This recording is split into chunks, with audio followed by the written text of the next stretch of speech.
Bienvenido a Tus Derechos, programa producido por el Tribunal Constitucional. A continuación, los titulares para esta edición. Con masiva asistencia de autoridades, juramentó Óscar Urbiola, flamante magistrado del Tribunal Constitucional. Presidente de la Asociación Venezolana de Derecho Constitucional, Jesús María Casal, nos habla de la importancia de la justicia constitucional en democracia. Bien amigos, así comienza Tus Derechos y regresamos después de la pausa. ¿Sabías que los magistrados del Tribunal Constitucional son elegidos por el Congreso de la República con el voto favorable de 80 de sus miembros?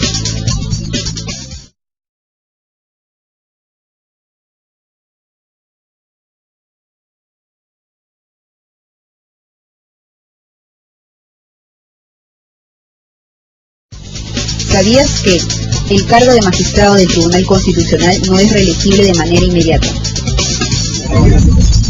Con fecha 1 de junio, en las instalaciones del Tribunal Constitucional, se llevó a cabo la juramentación del nuevo magistrado de dicho organismo, el doctor Óscar Urbiola Jani, quien fue nombrado por el Congreso de la República con fecha 10 de junio. Damos a continuación algunas secuencias de la ceremonia.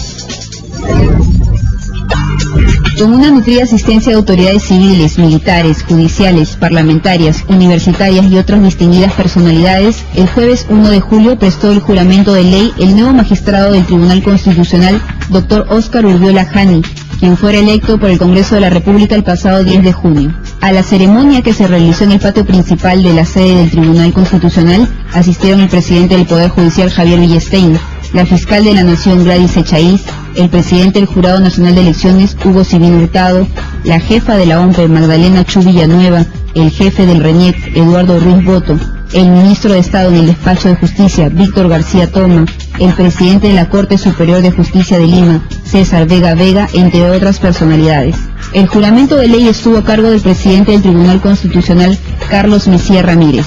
El magistrado Ernesto Álvarez Miranda tuvo a su cargo el discurso de bienvenida al nuevo magistrado Óscar Urbiola. Como resultado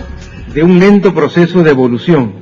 el concepto de soberanía popular triunfa en Inglaterra en 1688 al instaurarse las bases de la monarquía parlamentaria, apenas 2 años después que John Locke expone su teorización del principio de separación de poderes en su célebre segundo Tratado de Gobierno Civil, contrastando en esencia los mutuos controles políticos entre la corona y el Parlamento, ambas instituciones del poder político. Paralelamente, también en el siglo XVII, el juez Koch ya había mencionado en su jurisprudencia que, ante la imposibilidad de que una ley necesariamente sea compatible con el derecho del país, el juez debía evitar aplicarla. El tema es debatido luego por los principales intelectuales de la Revolución Americana y concretado por primera vez en la célebre sentencia Marbury versus Madison.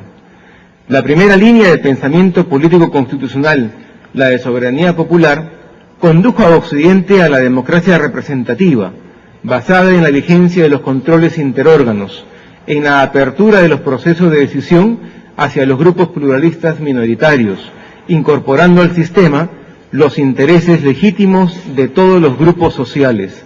La forma jurídica constitucional que se adopta es la del Estado social y democrático de derecho. La segunda línea conceptual, la del control del poder a cargo del derecho, tuvo un desarrollo mucho más accidentado y lento, porque se alimenta no directamente de los grandes conflictos políticos y sociales,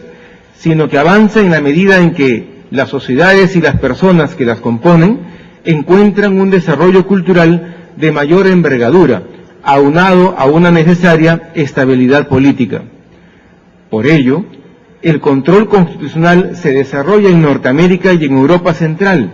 mientras que en Inglaterra no lo requería, por cuanto su constitución no es distinta que lo que sus jueces entienden por líneas maestras del derecho del país. El fruto de dicho desarrollo, sustentado necesariamente en el Estado social y democrático, se denomina Estado constitucional de derecho. Los gobernantes, los grupos sociales y las personas de a pie, indistintamente, encuentran que sus atribuciones,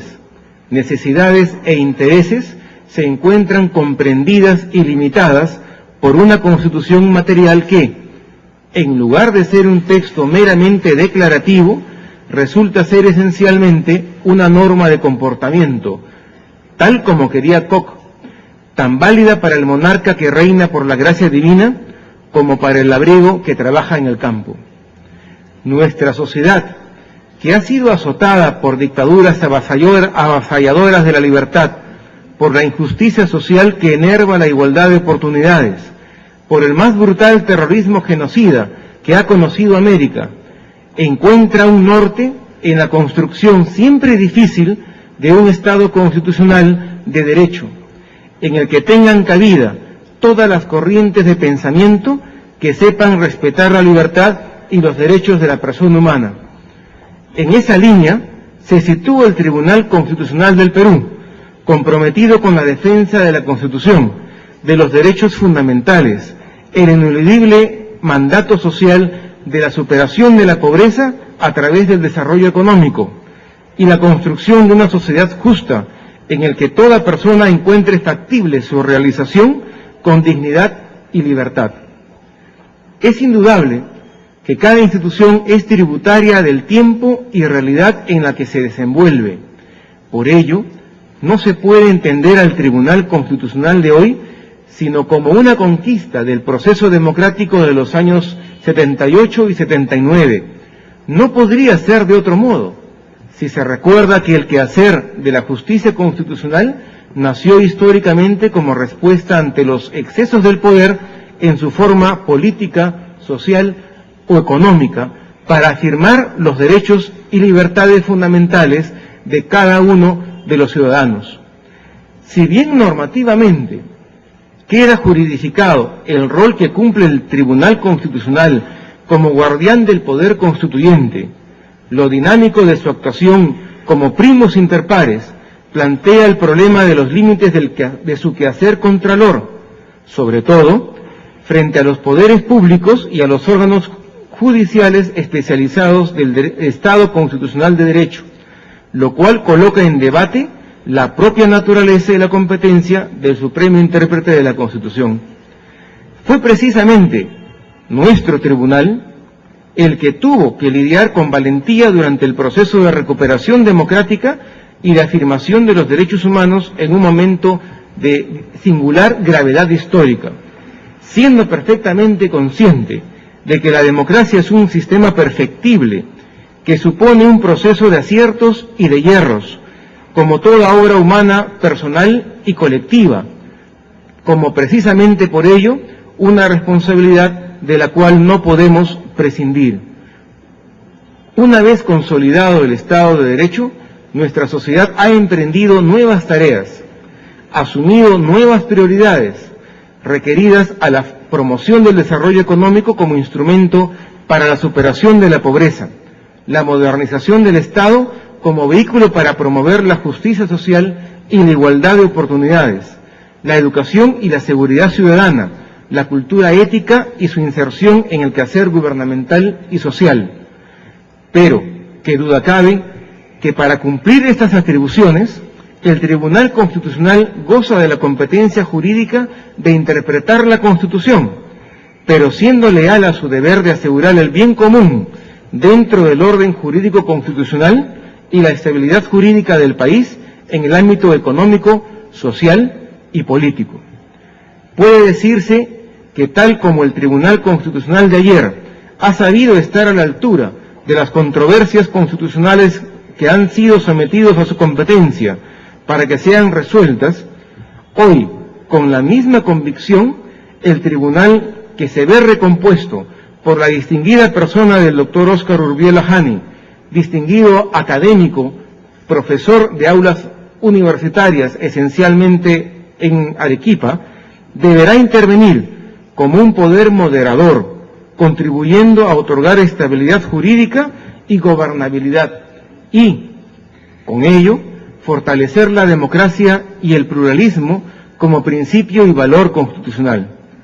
Recae en nosotros, estimados colegas, ser los jueces que el tribunal necesita, superando nuestras propias limitaciones, sin soberbia ni aspaviento, con humildad académica y lealtad democrática. Precisamente en este aspecto, el Tribunal Constitucional asume un rol trascendental y, por cierto, muy difícil: ser un tribunal de los ciudadanos y al servicio de los ciudadanos, en la medida en que la persona humana es el centro del sistema político, jurídico y la razón de ser de la economía. Seguidamente, el flamante magistrado Urbiola Jani dio un discurso a propósito de su juramentación. Desde su recomposición en junio del 2002, el Tribunal Constitucional ha desempeñado un rol gravitante en el proceso de fortalecimiento de nuestro sistema democrático, evidenciando en una actuación signada por la afirmación del principio jurídico de supremacía constitucional y de fuerza normativa de la Constitución, así como también por la protección y el desarrollo de los derechos fundamentales que ella reconoce de manera expresa o tácita. Transcurridos ya casi 8 años desde su recomposición y funcionamiento ininterrumpido, la realidad constitucional nos permite sostener que en una democracia en pleno proceso de desarrollo como la nuestra, es necesario que exista un órgano como el Tribunal Constitucional que vele por el respeto pleno de la Constitución y los derechos fundamentales de la persona. Es notorio que en el Perú de los últimos años el avance en la protección de los derechos fundamentales se ha debido, sobre todo, a la labor tutelar e interpretativa de tales derechos por parte del Tribunal Constitucional. Su consideración bidimensional, en tanto constituyen derechos subjetivos cuanto valores objetivos del ordenamiento jurídico, ha permitido que el ejercicio de los derechos fundamentales pueda ser armonizado con la protección de otros bienes constitucionales, como el medio ambiente, por ejemplo, según lo ha resaltado el Tribunal Constitucional en la reciente sentencia que prohíbe la importación de vehículos usados. Por otro lado, la afirmación en especial de los derechos sociales es un reflejo de hasta dónde puede contribuir la jurisdicción constitucional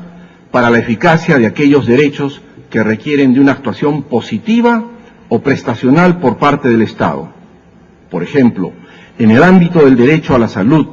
a la educación, al trabajo, a la pensión, entre otros. Desde que se entiende que todas las disposiciones de la Constitución ostentan fuerza normativa, los derechos sociales no pueden entenderse como meras normas programáticas, sino como derechos que se rigen por el principio constitucional de progresividad. El Tribunal tiene en esta materia un amplio margen de valoración para determinar si el Estado está cumpliendo o no con respetar estos derechos, cuya vigencia y eficacia muchas veces ha quedado injustamente postergada por la inacción de los poderes públicos. En razón de ello, no cabe la pretensión de medir una democracia únicamente en términos políticos, cuantitativos o económicos, puesto que la medición debe comprender también los derechos fundamentales. No puede haber democracia sin respeto a los derechos fundamentales. Desde que la Constitución, en su artículo 1, consagra a la persona humana y el respeto de su dignidad como el fin supremo de la sociedad y del Estado, toda la actuación de éste en cuanto a su legitimidad debe ser evaluada desde la perspectiva de la persona humana y de sus derechos. El carácter de órgano político ha sido resaltado por un sector de la doctrina desde dos perspectivas. En primer lugar, se afirma que el Tribunal Constitucional es un órgano de esta naturaleza porque sus miembros son elegidos por el Parlamento, que es, por antonomasia, un órgano político, que desarrolla su actividad regido por el principio de oportunidad. En segundo lugar, se dice que el Tribunal Constitucional es un órgano político porque muchas decisiones tienen también un impacto político o inciden en la relación entre las fuerzas políticas. Piénsese, por ejemplo, en una ley defendida por el gobierno, pero impugnada en su constitucionalidad por la oposición. En ese caso, la sentencia que se dicte tendrá inevitables efectos en ese ámbito concreto de lo político. Desde estas dos perspectivas, mucho se ha discutido sobre el carácter político del Tribunal Constitucional. Sin embargo, modestamente pienso que el Tribunal es un órgano político, pero en otro sentido. Tengo la firme convicción, siguiendo a Gustavo Zagrebelsky, de que la clave está en determinar previamente qué entendemos por política. Si entendemos por ella el pactum suggestionis, esto es, la lucha entre grupos por el poder, se dice en este sentido que la política es agonal, entonces es evidente que el Tribunal Constitucional no es ni puede ser un órgano político, porque entonces estaría desnaturalizando su esencia de supremo guardián de la Constitución y convirtiéndose en un actor más en el escenario político. Todo intento que pretenda convertir al tribunal en un órgano político en este sentido debe ser enfáticamente rechazado. Si, por el contrario, entendemos la política como el pactum societatis, es decir, la actividad que persigue fines de convivencia pacífica del bien común y de la justicia social, entonces al tribunal le corresponde asumir un preponderante papel, sobre todo a tenor del artículo 44 de la Constitución, que reconoce el deber del Estado de promover el bienestar general que se fundamenta en la justicia y en el desarrollo integral y equilibrado de la nación. Por esta vía puede afirmarse, sin que ello pueda generar rechazo alguno, que el Tribunal Constitucional es un órgano político, en el sentido que busca la realización, a través de los procesos constitucionales, de determinados bienes como el bien común y el imperio de la justicia. Considero que la autolimitación no debe provenir de una actitud predeterminada o decidida de antemano, sino que debe emanar del análisis de los casos concretos a resolver. Si bien es deseable que las relaciones con el Parlamento, con el Poder Ejecutivo o con el Poder Judicial estén exentas de roces, debemos aprender a convivir con las tensiones propias de todo Estado de Derecho, caracterizado por los pesos y contrapesos en el ejercicio del poder, y ciertamente a comprometer el mayor de nuestros esfuerzos para evitar controversias perfectamente previsibles. Palabras finales.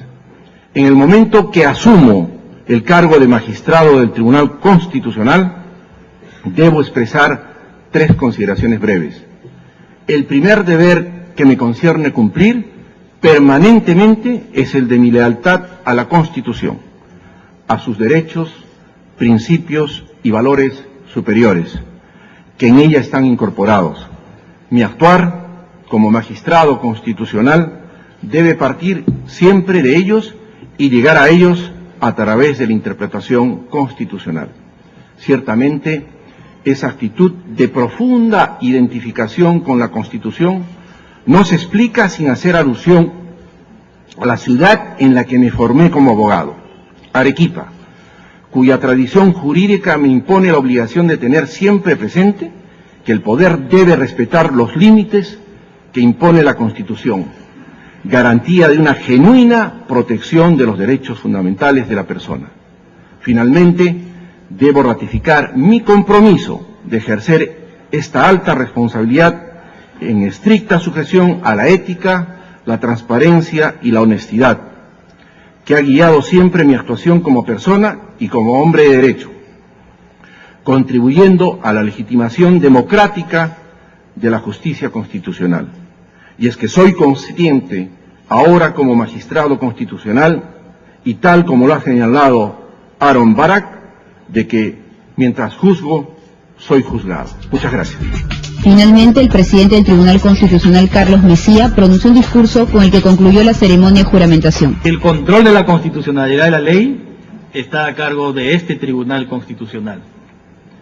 Pero por tratarse de un control de constitucionalidad de la ley,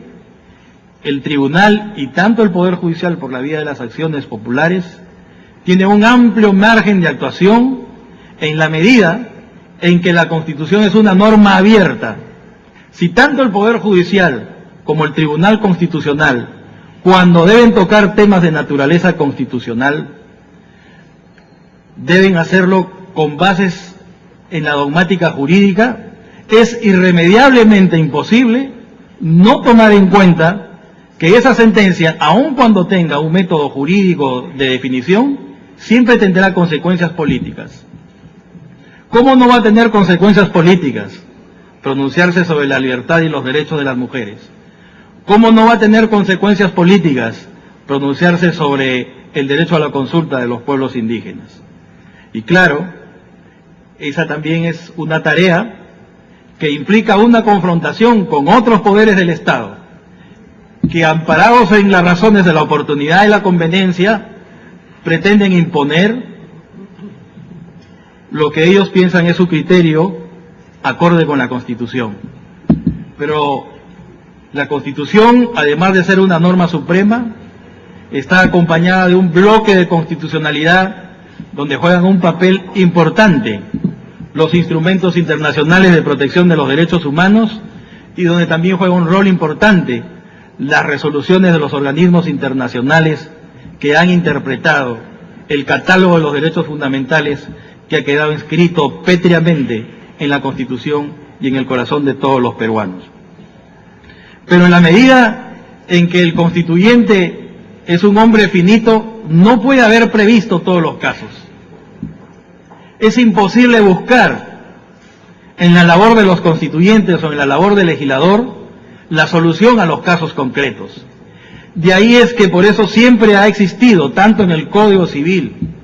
como en las distintas normas de nuestro ordenamiento jurídico, la frase señera que dice y que viene desde el Código Napoleónico: no, los jueces no pueden dejar de administrar justicia por vacío y deficiencia de las leyes. En esos casos tendrán que aplicar los principios generales del derecho y fundamentalmente los que inspiran al derecho peruano. Pero si doy una salida o una respuesta en el vacío de la ley, corro el peligro de que digan que estoy haciendo legislación positiva. ¿Es legislación positiva o es integración del derecho? Si bien puede ser que este punto de encuentro pueda llevarnos a un debate académico que no es el momento, quiero dejar resaltado que justamente el gran problema que atraviesa la justicia constitucional es esta incomprensión. El Tribunal Constitucional interpreta la Constitución que ha quedado muda, que ha quedado silenciada después que el proceso constituyente, que siempre es fugaz, desaparece. La Constitución como norma jurídica, como obra humana, puede pasar por el problema de la desactualización. Y quedan dos caminos: la actualización por la vía de la revolucionaria o la actualización por la vía del derecho, que se lleva a cabo por la vía de la legislación o que se lleva a cabo por la vía de la interpretación de la Constitución y de la ley. Y el problema está que si el legislador no ha tenido posibilidades de prever las cosas en los casos concretos, y si el juez no puede dejar de administrar justicia, necesariamente tenemos que reivindicar el carácter político de la creación del derecho por medio de la jurisprudencia del Tribunal Constitucional. Y esto significa, en alguna medida, que el país tome conciencia que el Estado constitucional de derecho no tiene cabida si es que no se entiende que una sentencia del Tribunal Constitucional que interpreta la ley o que la deja sin efecto pasa a ocupar en el orden jurídico la posición que la ley tenía. Esa es nuestra función. Para eso hemos sido puestos ahí. Y si hay el interés o la necesidad de desaparecer este control, la pregunta siempre debe quedar en pie. No importa si el tribunal existe, lo importante es que el control siga vigente. El control para la defensa de la Constitución, el control para la defensa de los derechos fundamentales, el control para garantizar la vigencia efectiva de los principios democráticos.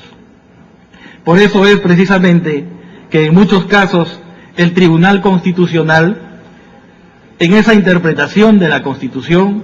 queda ajustado a lo que siempre se ha dicho, qué hacer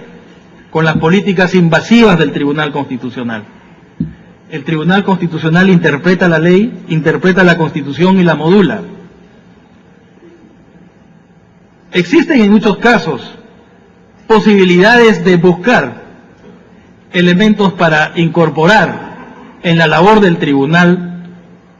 alguna forma de limitar su actuación.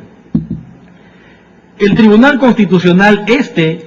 gravita más que el anterior, que fue creado por la Constitución del 79,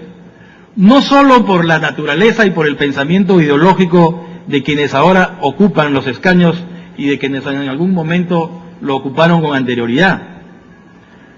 El Tribunal Constitucional se ha posicionado en el orden jurídico del país porque mira los problemas políticos y sociales con los ojos de la Constitución y no con los ojos de la ley. Ese posicionamiento del Tribunal Constitucional para mirar el ordenamiento jurídico con los ojos de la Constitución y no de la ley, implica básicamente una formación, un sentimiento constitucional, civismo, respeto y sobre todo un hombre formado en los valores democráticos. Desde esa perspectiva es importante tener en cuenta, por ejemplo, que la Constitución del 93 despojó a los jueces del Poder Judicial de su capacidad para interponer acciones de constitucionalidad frente a este alto colegiado. Eso implica en alguna medida que haya traído algunos roces entre el Poder Judicial y el Tribunal Constitucional. Pero también lo ha dicho ese gran jurista Jadir Vallerriestra, que la desaparición de un Senado, de una segunda Cámara que pueda servir de Cámara revisora de los congresos unicamerales que la doctrina llama incendiarios, facciosos, precipitados, jóvenes, implica o ha dotado en nuestro sistema jurídico a que el Tribunal Constitucional tenga un mayor peso y una mayor gravitación. En la Constitución de 1979, para plantear una acción de inconstitucionalidad, se necesitaban 50.000 votos. Hoy en día se necesitan solo 5.000. Si yo quiero limitar o disminuir las funciones del Tribunal Constitucional, puedo lograr el número de los legitimados por la iniciativa popular. En vez de que sean 5.000, que sean 500.000. Y de esa manera el tribunal no podría actuar tan fácilmente en el control de la constitucionalidad de las leyes. También puedo, como lo ha señalado el magistrado Urbiola, subir el número de los magistrados a 9 o a 12, con lo cual el peso específico de cada magistrado baja y necesita un mayor grado de concertación. También puedo, para evitar los problemas de tensión entre el Poder Judicial y el Tribunal Constitucional, incorporar a 2 o 3 miembros del Poder Judicial cada vez que hay una acción de inconstitucionalidad,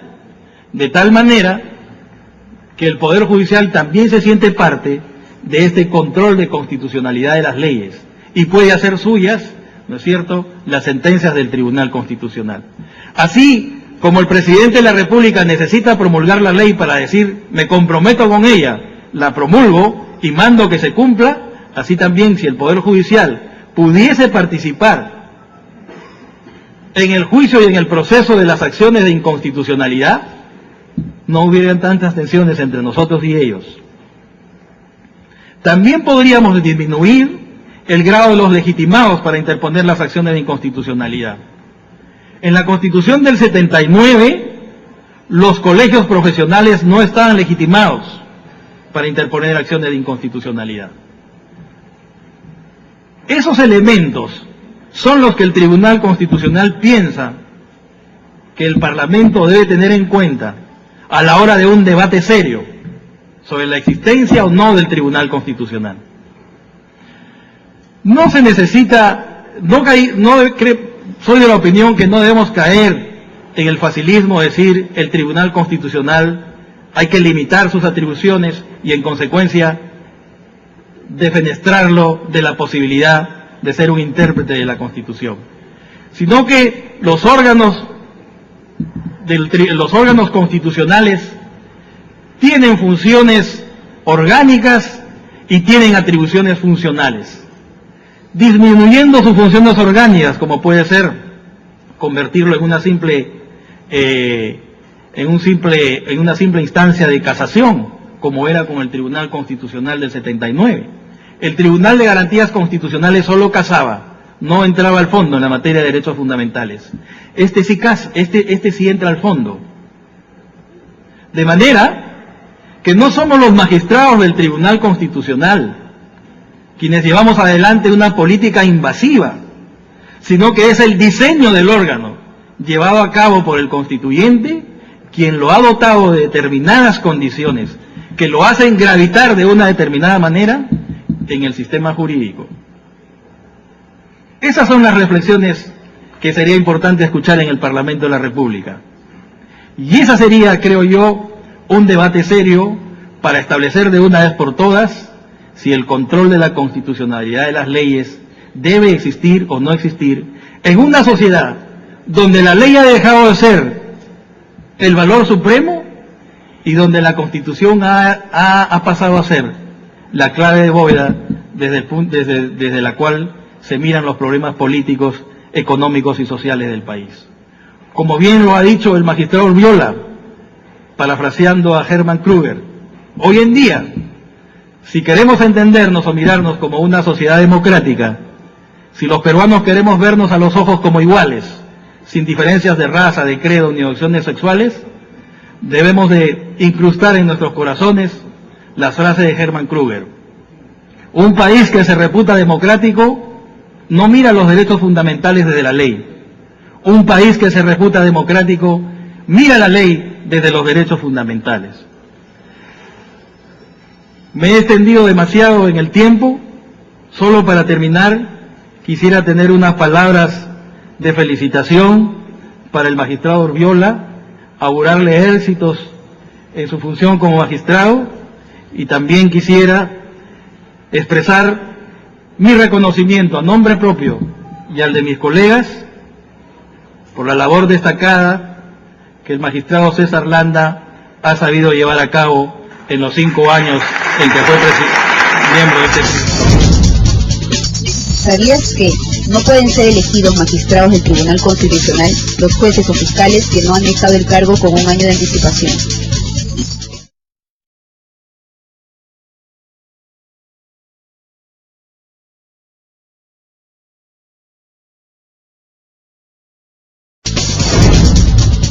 ¿Sabías que el Tribunal Constitucional se compone de 7 miembros?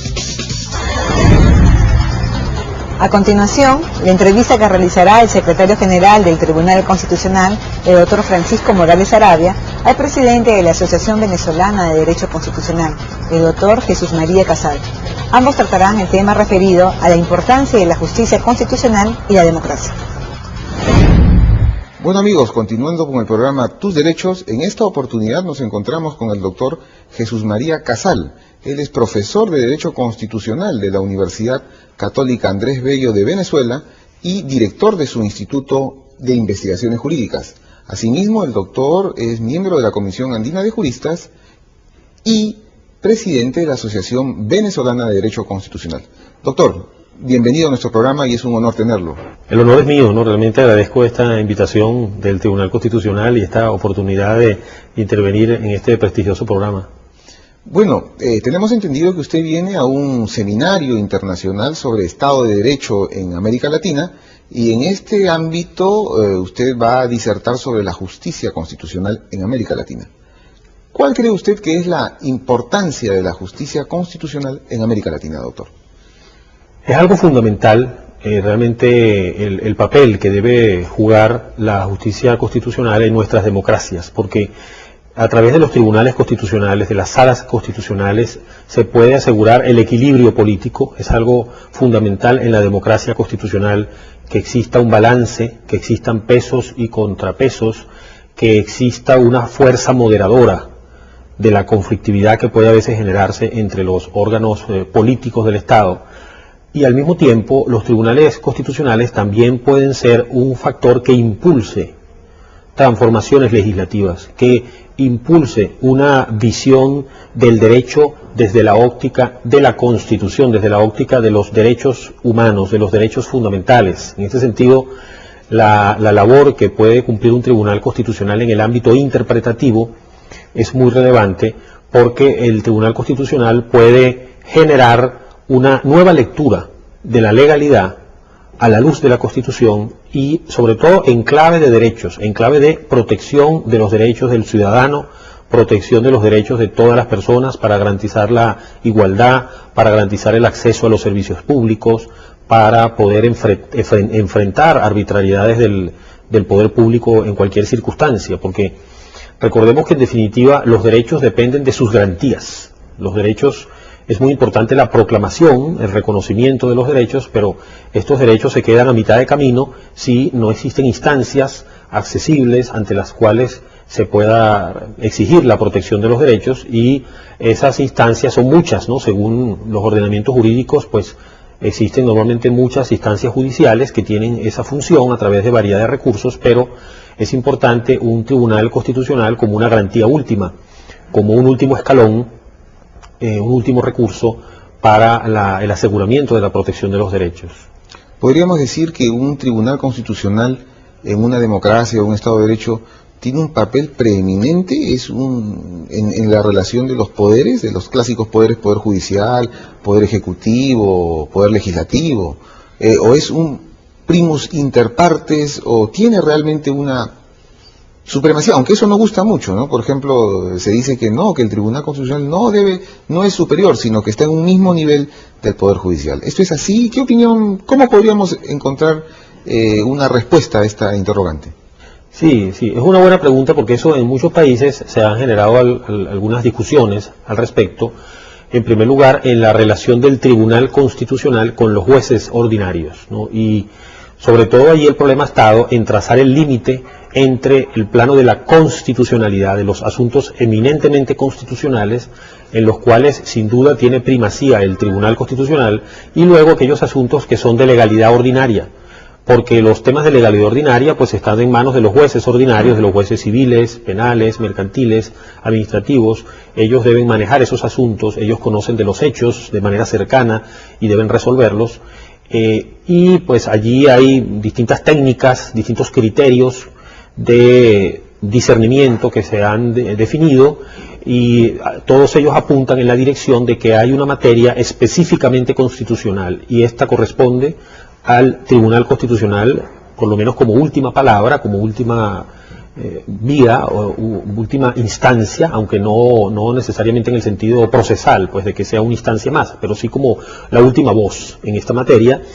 y los temas eminentemente legales se corresponden a la justicia ordinaria. Por otro lado, en la relación del Tribunal Constitucional con los otros poderes públicos, el Tribunal Constitucional tiene primacía, pero en su ámbito propio, ¿no? En el rol que le toca cumplir como órgano jurisdiccional, como órgano de interpretación constitucional que da la última palabra en la interpretación constitucional. Al mismo tiempo, sin embargo, es importante tener presente que la realización de una constitución, la eficacia de una constitución depende de todos los poderes públicos. Es una tarea en la cual están comprometidos todos los poderes públicos desde esa perspectiva de la realización de la Constitución, de lo que algunos llaman el programa constitucional, o a veces algunos hablan de la promesa constitucional. En realidad la Constitución es ante todo una norma jurídica, ¿no? Pero pues en un sentido un poco metafórico a veces se hace referencia a la promesa constitucional, al programa constitucional, en el sentido de que muchas constituciones latinoamericanas están impregnadas de amplios valores sociales, no solamente por la vía de los derechos sociales, de la consagración de muchos derechos sociales, sino también de fines que se le señalan al Estado, de contenido social, de significación social, y lógicamente pues esa realización de los valores sociales, principios sociales de la Constitución es una tarea que no puede desarrollarla solamente el Tribunal Constitucional, sino que en el ámbito legislativo, pues por supuesto hay muchas tareas que deben desarrollarse, en el ámbito del Poder Ejecutivo, impulsando también acción administrativa eficiente, diseñando políticas apropiadas para lograr el pleno empleo, para asegurar el acceso de todos a la vivienda. Pero es muy importante que también exista un Tribunal Constitucional que con base en el derecho intervenga cuando se haya vulnerado la Constitución, cuando los poderes públicos desprecien esos derechos o menosprecien esos derechos o no atiendan esos mandatos constitucionales para el desarrollo del Estado social. En estos casos tiene que existir una instancia que pueda corregir algunos errores en el funcionamiento de los poderes que deben desarrollar esas tareas más políticas de cara directamente a la ciudadanía. Y en este sentido la experiencia de diversos países indica que es fundamental que exista ese Tribunal Constitucional con ese doble rol, por un lado moderador, por otro lado también de impulsor de transformaciones legislativas, de transformaciones en la interpretación de los derechos, en aquellos casos donde hay un cierto bloqueo, ¿no?, del proceso democrático, una cierta rémora a veces del Poder Legislativo o del Poder Ejecutivo, de instancias administrativas, una cierta rémora, o también a veces de los jueces, ¿no?, atados a interpretaciones tal vez que en su día tuvieron un sentido, pero que ya no lo mantienen y que no corresponden a una garantía plena de derechos. En todos estos casos, pues los tribunales constitucionales pueden abrir caminos para el pleno desarrollo de derechos, para asegurar derechos sociales, para asegurar derechos individuales, todos los valores protegidos constitucionalmente. En este evento al cual usted está participando se habla del Estado de Derecho en América Latina. Y en América Latina, ¿cómo evalúa usted desde la perspectiva investigadora, de estudios, de análisis que usted realiza en Venezuela, de la situación de la justicia constitucional en América Latina? Recordemos que tenemos tribunales, cortes constitucionales en Perú, en Chile, en Colombia, ¿no?, en Bolivia, Ecuador y en algunos otros países. Y también en algunos países están las Cortes Supremas. ¿Qué balance se puede hacer teniendo en consideración, por ejemplo, que en el Perú vamos a cumplir 30 años de la instauración de la justicia constitucional? Sí, efectivamente en América Latina se ha dado un proceso muy interesante de generalización de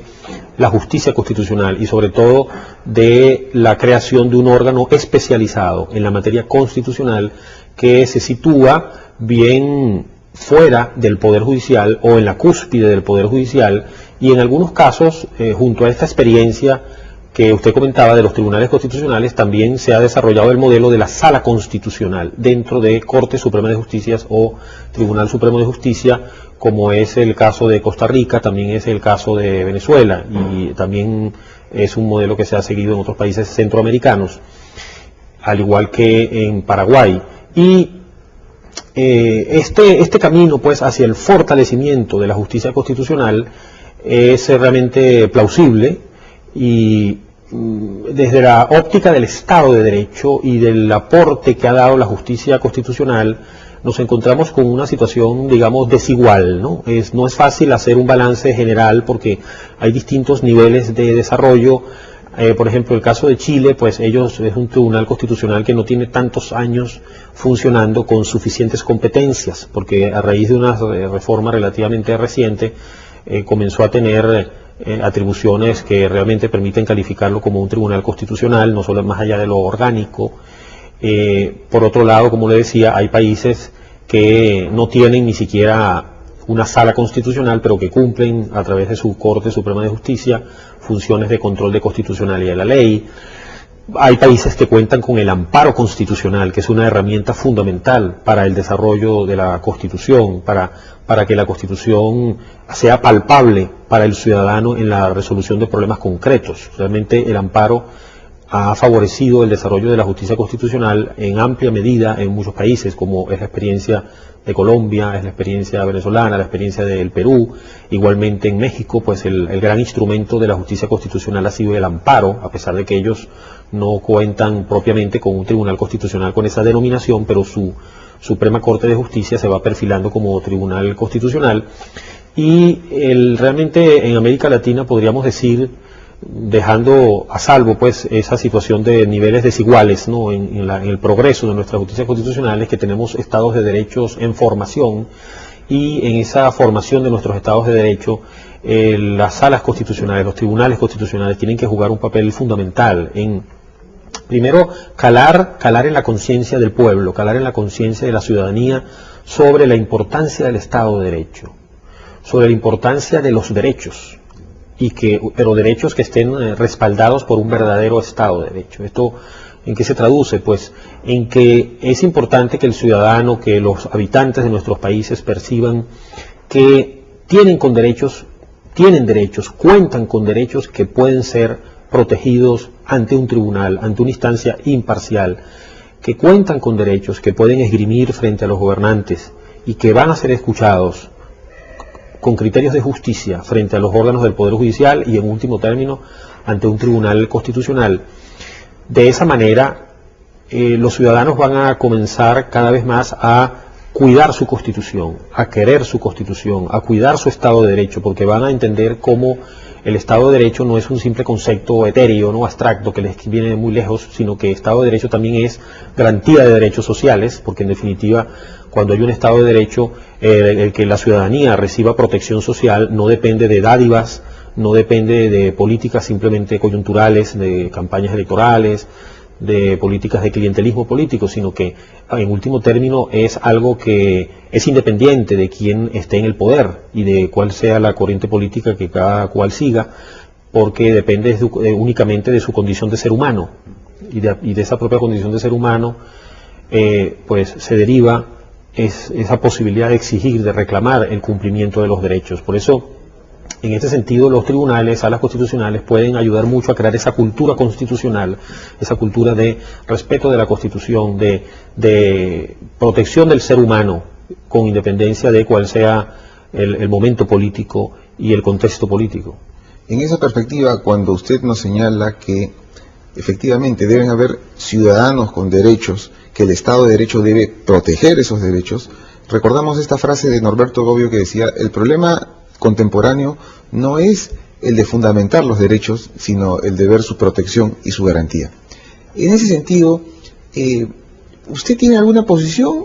respecto de qué es más conveniente, tener una Corte Constitucional o que esta justicia especializada esté dentro de una Corte ordinaria? Al final podríamos decir que es irrelevante y lo importante es que exista una justicia constitucional. Pero en el debate académico, no sé si hay alguna línea general, algunas posiciones, o usted tiene alguna perspectiva sobre ese tema. Sí, yo allí me inclino por esa visión de que es preferible tener un tribunal constitucional, porque esta experiencia de la sala constitucional, por ejemplo, dentro de un Tribunal Supremo de Justicia, suele generar algunas tensiones en las relaciones entre las salas, derivadas de que, pues, de manera casi inevitable hay una tendencia a que esa sala constitucional se coloque por encima de las otras, precisamente en el tema de la interpretación constitucional, de la protección de la Constitución, de la protección de los derechos. Y pues hoy en día ese ámbito es un ámbito que tiende a expandirse mucho, el ámbito de protección de derechos, interpretación constitucional. Y en esas tensiones entre sala constitucional y otras salas, al final me parece que es preferible sincerar las cosas y claramente pues crear una Corte Constitucional, un Tribunal Constitucional, no en el sentido de que sea una Corte con poderes omnímodos ni nada parecido, porque al final pues los tribunales constitucionales también están sometidos al principio de constitucionalidad y legalidad, sin perjuicio de la autonomía procesal con que cuentan y de la autonomía de interpretación constitucional, pero ellos también deben respetar el régimen de competencias y deben actuar dentro de las competencias que el ordenamiento les ha atribuido, sin perjuicio, repito, de sus poderes interpretativos, incluso reconocimiento de competencias implícitas, pero ese Tribunal Constitucional, consciente de sus límites y también de su misión, claramente ya se sitúa fuera de esa Corte Suprema de Justicia, y allí también se sincera lo relativo al procedimiento de escogencia de estos magistrados, que no necesariamente coincide con el procedimiento de escogencia de los magistrados de la Corte Suprema o Tribunal Supremo. Los criterios de selección son distintos. Hay países, por ejemplo, el caso alemán, donde se exige una mayoría calificada en el Parlamento para elegir a los magistrados del Tribunal Constitucional, no así para los magistrados de la Corte Suprema de Justicia. Con lo cual, pues, esta sinceración creo que favorece las cosas en muchos aspectos, y al final, a pesar de que en distintos países la creación de estos tribunales ha generado también problemas, ¿no?, roces entre la Corte Suprema de Justicia y el Tribunal Constitucional, sin embargo, me parece que allí las cosas están ya diseñadas de manera más clara en cuanto a que la última palabra en la interpretación constitucional la va a tener el Tribunal Constitucional, y eso al final va a tener que admitirse. En España ha sucedido así, ha habido algunos momentos de tensión en años previos,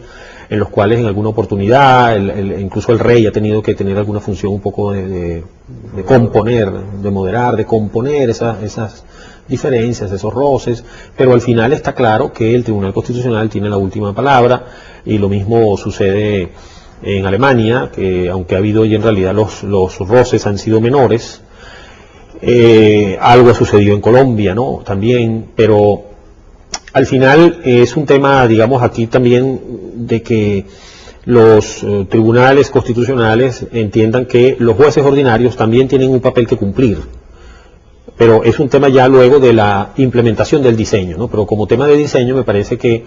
entre el modelo de una sala constitucional o el de un tribunal constitucional es preferible el de un tribunal constitucional, y luego, como decía, luego es fundamental que los respectivos actores se reconozcan y se tenga en cuenta la función trascendental del Tribunal Constitucional, pero al mismo tiempo que el Tribunal Constitucional reconozca el papel de los jueces ordinarios y de la Corte Suprema de Justicia, porque la interpretación constitucional y la defensa de la Constitución debe ser una tarea de todos, pero claro, con un rol directivo, digamos, un rol coordinador, sin ningún tipo, por supuesto, de relación de jerarquía ni subordinación que no se admite en el Poder Judicial, pero con una voz calificada del Tribunal Constitucional, que al mismo tiempo debe fomentar la colaboración del juez ordinario. Eso me parece que es muy importante, que por técnicas como la técnica de la distinción, como el juez ordinario, pues, a pesar de que hay un precedente del Tribunal Constitucional, él, sin embargo, puede discernir a partir de los hechos el caso concreto, y puede encontrar que hay un motivo para distinguir, para aportar algo a un precedente que se haya fijado por la Sala Constitucional. Esto da lugar a procesos de diálogo y de enriquecimiento de la jurisprudencia, con lo cual me parece que aquí también el propio Tribunal Constitucional, en esa apertura a la colaboración del juez ordinario, puede también estar consolidando el diseño de un Tribunal Constitucional que esté fuera o por encima de la justicia ordinaria. Claro, en esa perspectiva, la justicia constitucional viene a reforzar el papel de la judicatura, ¿no?, de la jurisdicción en los nuevos estados de derecho, donde los jueces también participan en la dinámica del fortalecimiento del Estado democrático a través de la interpretación constitucional, como usted lo dice. Y en este tema de la interpretación constitucional tenemos la gran tarea, la gran función para la cual fue creado una Corte Constitucional, que es el control de constitucionalidad de las leyes. En esta perspectiva siempre hay tensiones cuando las Cortes Constitucionales terminan invalidando por inconstitucionales algunas leyes del Parlamento o incluso decretos con rango legal del Ejecutivo. Estas tensiones, ¿cómo evalúa usted desde su perspectiva esta problemática? Sí, bueno, efectivamente, la gran misión por la cual se crean los tribunales constitucionales es la de ejercer el control de constitucionalidad de las leyes, la revisión de constitucionalidad de las leyes. Ha habido al mismo tiempo una evolución en virtud de la cual los tribunales constitucionales, o por lo menos muchos de ellos, se han ido desplazando en el cumplimiento de sus cometidos hacia la protección de derechos mediante instrumentos como el amparo constitucional, y también están cumpliendo un papel fundamental a través de la interpretación vinculante, que dictan en procesos distintos, no solamente en el control de constitucionalidad de la ley. Y esto pues está reflejando una dinámica interesante en el funcionamiento de los tribunales constitucionales, en la cual el control de constitucionalidad de las leyes o decretos leyes sigue siendo sin duda fundamental, pero no es necesariamente el eje de su tarea, ¿no? Pero naturalmente un tribunal constitucional que merezca tal nombre tiene que ejercer el control de constitucionalidad de la ley, y hay países latinoamericanos, ocurre por ejemplo en Colombia, en Venezuela, que contamos con una acción popular de inconstitucionalidad, incluso pues porque es una tradición que viene de nuestras primeras constituciones, en virtud de la cual se permite que cualquier ciudadano, y en cualquier tiempo, en el caso venezolano sin ningún plazo de caducidad, pueda acudir a ejercer una acción contra las leyes o decretos leyes. Esto pudiera pensar que ha dado lugar pues a muchas sentencias sobre la materia. En realidad no son tantas, entre otras razones por ese desplazamiento, ¿no?, al que me refería, de los tribunales constitucionales mucho hacia los temas de amparo y la interpretación vinculante. Muchas veces, por supuesto, esa interpretación vinculante se ejerce en el marco del control de constitucionalidad de la ley, pero a través de las llamadas sentencias interpretativas. Ahora, ya en los casos en los cuales definitivamente se trate de la necesidad de declarar la nulidad de la ley o del decreto ley, pues por supuesto que el Tribunal Constitucional está facultado para hacerlo. Eso forma parte de su deber, además de garantía de la Constitución, y en muchos países sucede que después de estas sentencias de declaratoria de nulidad de alguna ley, de algún decreto ley, pues hay alguna resistencia de parte del órgano que ha dictado la norma. Hay que entender que, por un lado, pues es normal la crítica a las decisiones judiciales, es algo admisible en democracia, ¿no? Y hay un espacio democrático para eso. Y por otro lado, pues hay esa resistencia, ¿no?, de quien ha perdido un juicio, pues de quien no ha logrado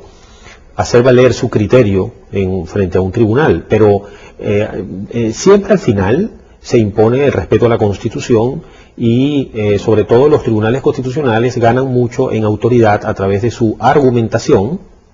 a través del razonamiento jurídico. En definitiva, son órganos de interpretación de la Constitución, instancias jurisdiccionales, y el Estado de Derecho exige sin duda el acatamiento de sus decisiones,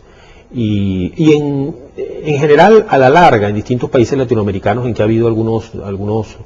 roces, ¿no?, como alguna vez ha pasado con la Corte Constitucional colombiana en relación con la jurisprudencia social, la jurisprudencia de protección de derechos sociales, también experiencias en Europa con una sentencia, por ejemplo, que dictó importante el Tribunal Constitucional alemán,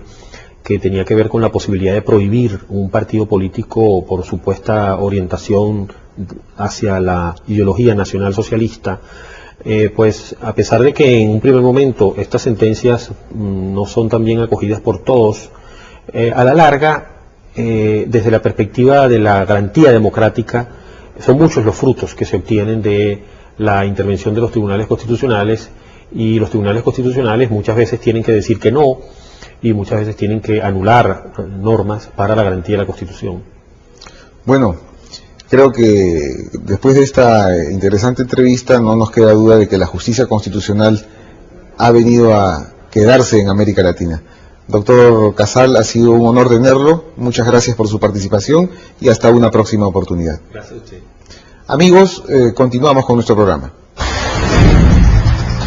Bien, amigos, así culmina el programa Tus Derechos. En esta oportunidad hemos apreciado parte de la ceremonia de juramentación del nuevo magistrado del Tribunal Constitucional, el doctor Óscar Urbiola Jani. Por otro lado, hemos escuchado la entrevista al presidente de la Asociación Venezolana de Derecho Constitucional. Agradecemos su amable sintonía y nos vemos la siguiente semana.